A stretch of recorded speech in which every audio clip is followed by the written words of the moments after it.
In Mexico, President Andrés Manuel López Obrador announced that he will send to Congress a proposal for a constitutional reform to guarantee transparency in the current elections.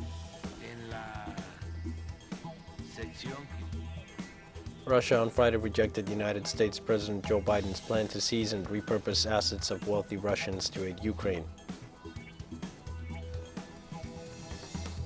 Israeli forces brutally attacked fasting Muslims in Al-Aqsa Mosque on Friday morning, leaving 45 people injured so far.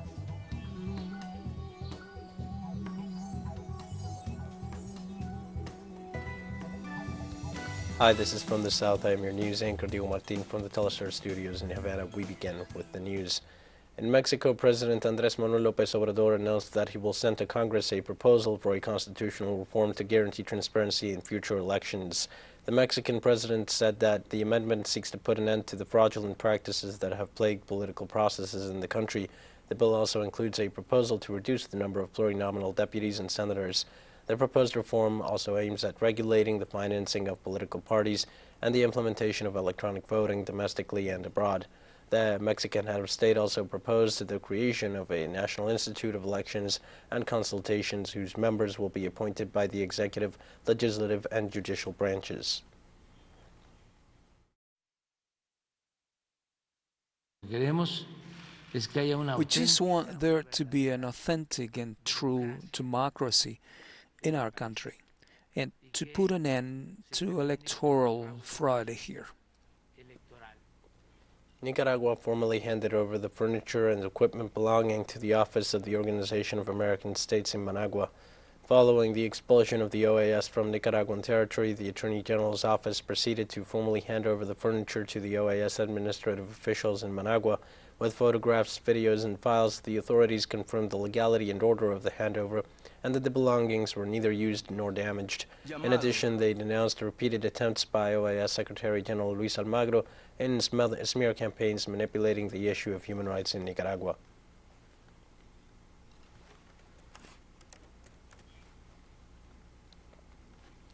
Several Venezuelan states activated emergency commands on Friday to ward off the effects of steady heavy rainfall all across the country for the past few days. Given the circumstances, the government decided to activate a contingency plan since heavy rains are expected to continue for the next 48 hours across Venezuela. The plan calls for the deployment of more than 20,000 civil protection and firefighting officials throughout the country. The areas most affected by this weather phenomenon are the nation's capital, the plains, the Andes, and the south of the lake, where it's been raining non-stop since this past Monday.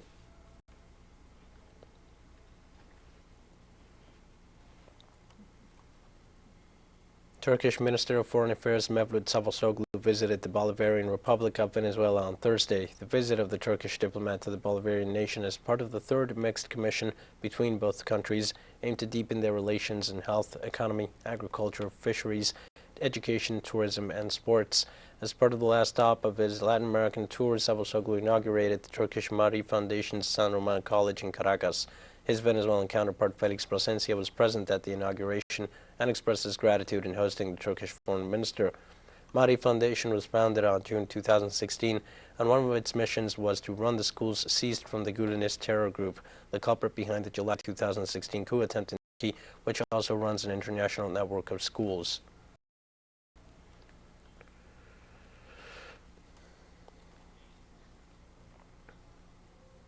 And on the one-year anniversary of a mass social unrest in Colombia, Telesur journalist and President Patricia Villegas interviewed Colombian social leader Steven Ospina from Cali, who took part in the social unrests of 2021 for the program Los Nadies, or the Nobodies.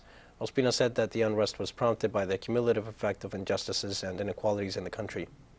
The strike was the result of the buildup of injustices, of extreme poverty, of hunger. It was a cumulative effect of social exclusion, of the lack of political participation for the youth and other sectors. It was prompted by such attitudes as that of those who today complain about the unrest, by omission or by action, who let the country go backwards. They let it become an undemocratic country, an unjust country. The present state of affairs in the country is also the responsibility of those who complain about the social unrest, which was the only space available to us to make a call for change, to tell the country, look, this is wrong. And I have always said it. In Colombia, if we don't make people uncomfortable, no one will listen. The former president of Brazil, Luis Inácio Lula da Silva, welcomed the decision of the United Nations that concluded that there was partiality in the trial led by Sergio Moro, former judge in the Lava Jato case. The United Nations gave 188 days for Brazil to say how it will make reparations.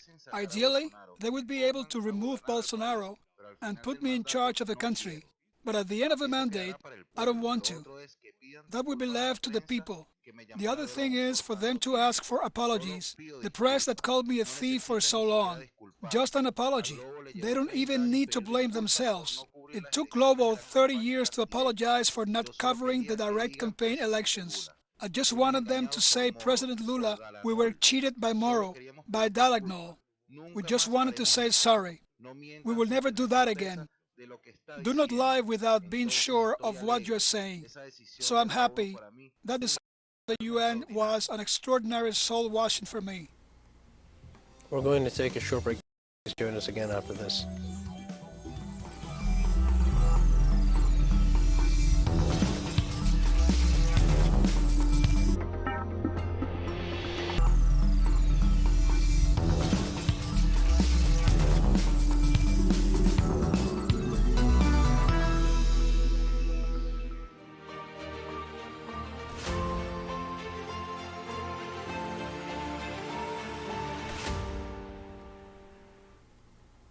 Hi, and welcome back to From the South. On Friday, Russia rejected United States President Joe Biden's plan to seize and repurpose assets of wealthy Russians to aid Ukraine.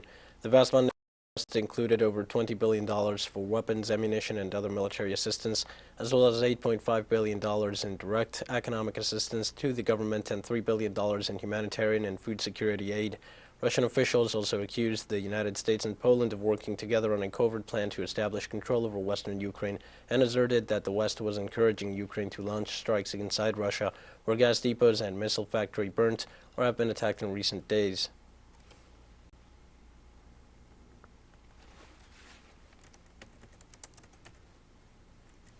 The Russian Foreign Ministry urged an impartial investigation into the recent armed attacks on public facilities and infrastructure in the autonomous region of Transnistria. The spokeswoman of the Russian diplomacy, Maria Zakharova, said that they are alarmed by the escalation of tensions in the autonomous Moldovan region of Transnistria and stressed that such actions are interpreted as terrorist attacks aimed at destabilizing the regional situation. Zakharova condemned the attempts to into what is happening in Ukraine and called for an impartial and thorough investigation of all the circumstances.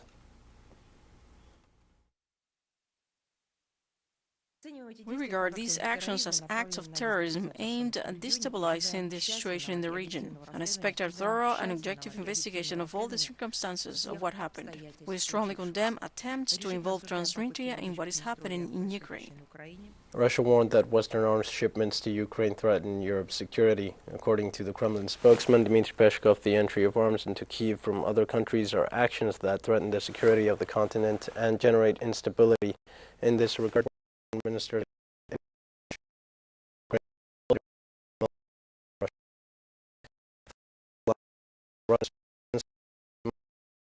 Defense detailed that the military attacks are not aimed at civilian facilities, but seek to disable the war infrastructure of nationalists and Ukrainian soldiers.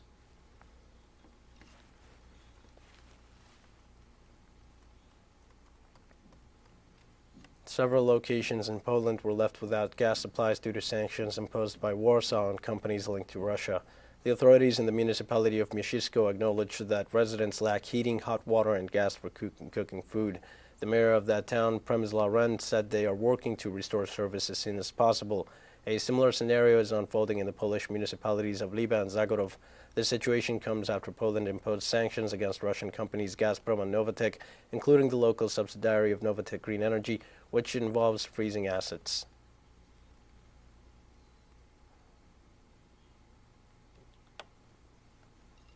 Thursday, the Secretary General of the United Nations, Antonio Guterres, who came to Ukraine after a visit to Moscow, held a press conference with Volodymyr Zelensky. Following the meeting with the Ukrainian head of state in Kyiv, the UN Secretary General said that in Ukraine, thousands of civilians need life-saving assistance and vowed the organization will not give up in achieving peace. Guterres said the operation in Ukraine is one of the fastest scale-up acts the organization has ever undertaken. Prior to the press conference, Guterres visited several towns in Kiev region which were severely affected by the ongoing Russian special military operation.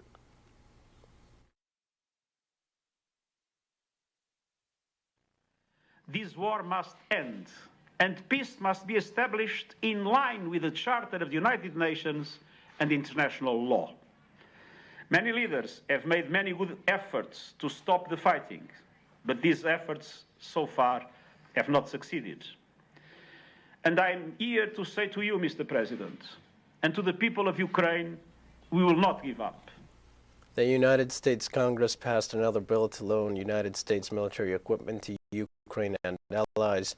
The U.S. House of Representatives passed the Ukrainian Democracy Defense Lend-Lease Act on Thursday by a 417-10 vote, after the Senate unanimously passed it earlier this month.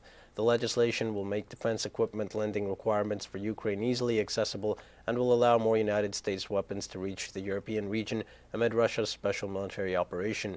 The bill was sent to President Joe Biden's office for approval.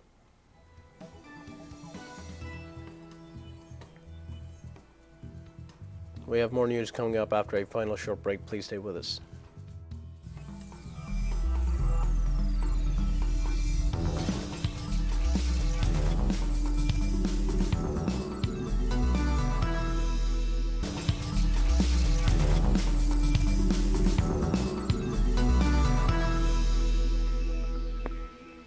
Hi and welcome back. Israeli forces brutally attacked fasting Muslims in Al-Aqsa Mosque on Friday morning, leaving 45 people injured so far. The Palestinian Ministry of Health announced that the Israeli military used plastic bullets against those present in the mosque, seriously injuring several worshippers. From the beginning of the holy month of Ramadan, the atmosphere in Jerusalem and the courtyards of Al-Aqsa Mosque was inflamed and tense due to the continuous attacks from the Israeli occupation forces and settlers. This aggression by the Israeli forces came out as the world has started its annual rally against the Israeli settlements and bloody attacks on Palestinians. The rally, known as International Al-Quds Day, has been a unity shown by Muslims and freedom seekers in support of occupied Palestine.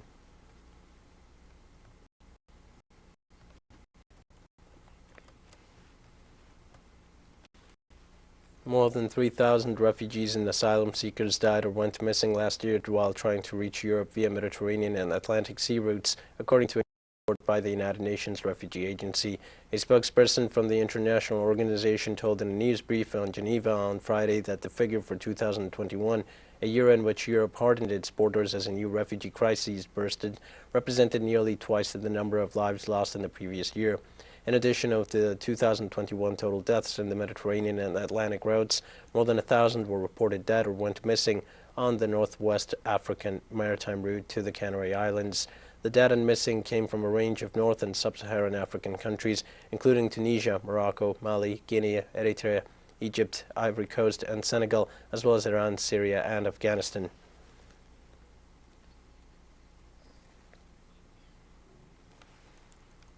The world commemorates on Friday, April 29th, the Al-Quds World Day in solidarity with the Palestinian people in the face of the siege and occupation of their territories by the Israeli regime. The World Al-Quds Day is celebrated in more than 90 countries. Mobilizations, forums, and rallies are taking place in different nations with the presence of Muslims, Christians, and freedom-loving people. In Iran, demonstrations spread along several avenues of the capital until they converged the University of Tehran. In this context, the Iranian embassy in Syria organized a meeting to support the Palestinian cause and reject the occupation and colonization of the Palestinian territories by Israel. In Venezuela, the activities on the occasion of this date will begin at the Plaza Caracas in the afternoon local time.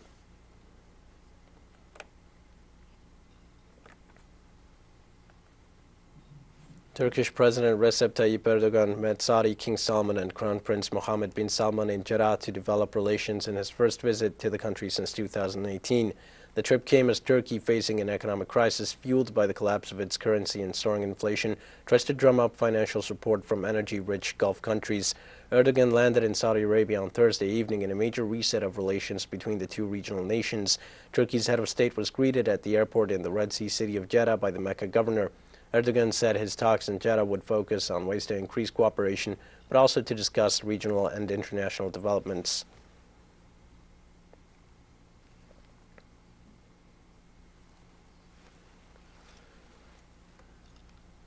Libya is losing tens of millions of dollars a day from the shutdown of its oil facilities, while global prices are at their highest in years. Since Russia began its special military operation in Ukraine in February, triggering Western sanctions, global crude prices have reached levels unseen since 2014. On Friday, the United States benchmark West Texas Intermediate crude traded above $106 per barrel. Oil is the lifeblood of the north of African country trying to move past a decade of conflict. But since mid-April, Libya's two major export terminals and several oil fields have been held hostage to the country's latest political division. The Libyan closures followed the selection in February of a new Prime Minister, Fathi Bashagha, by the nation's eastern-based parliament in a direct challenge to Tripoli-based interim Prime Minister Abdul Hamid Dbeibeh.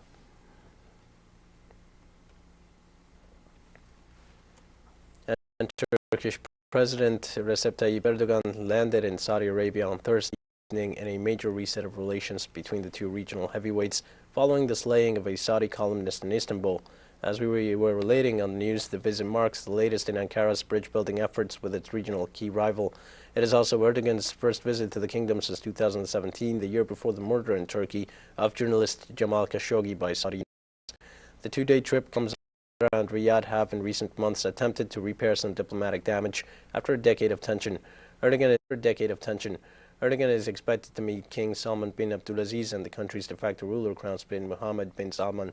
Turkey and Saudi Arabia's economies complement each other, and the visit shows joint will to start a new period of cooperation.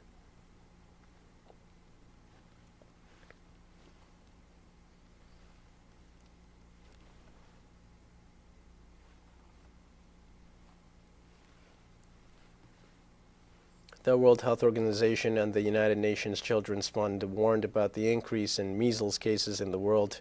According to the two international institutions, measles cases increased by 79% between January and February 2022 compared to the first months of last year.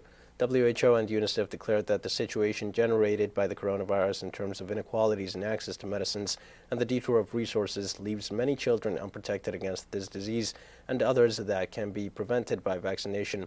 The WHO Director General assured that the impact of the interruptions in immunization services caused by SARS-CoV-2 will be felt over the next few decades.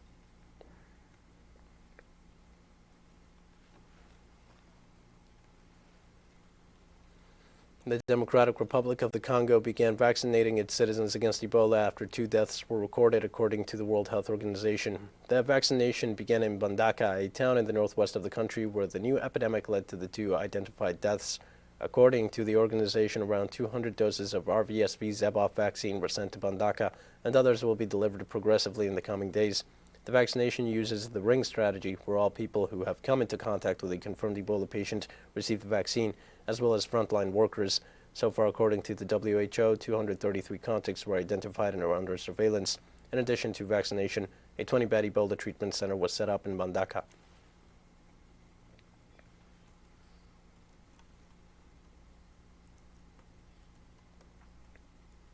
Now we bring you a story about a local undertaking in South Africa called Project Restore, which has helped poor families to clothe more than 100,000 children since 2015. In South Africa, uniforms are mandatory in public schools. To help families with its cause, Daneline Johannesson launched Project Restored in 2015 to recycle fancy hotels' bed sheets into school shirts. We found the project of Restore SA through a linen supplier that we use now for Parker Cottage, and we are giving them the old linen now to make school shirts. The project called Restore SA transforms lining into school shirts. More than 100,000 children have been clothed since 2015. When all lining is collected, it ends up in this workshop. A single bed sheet has enough material for 5 shirts in a vastly unequal country where school uniforms are compulsory. The project is the brainchild of Daneline Johannesson, who believes that no child should leave home in rags. We wanted to look at a way, how do we keep our children in school, how do we get them dressed for school, and how do we just, boost their self-esteem. It is an irony that school uniforms, meant to erase differences in social class, cost too much for South Africa's poor. All the more so after the COVID-19 pandemic and unemployment passing 35%. So the shirts are a big help to mothers like Lemise Peters, who lives with her family in a township 200 kilometers west of Cape Town. Today I came here to collect a shirt for my daughter, and I'm very blessed. With fresh lining and loving tailoring, the shirts can hold up to the best, even those straight from the shop.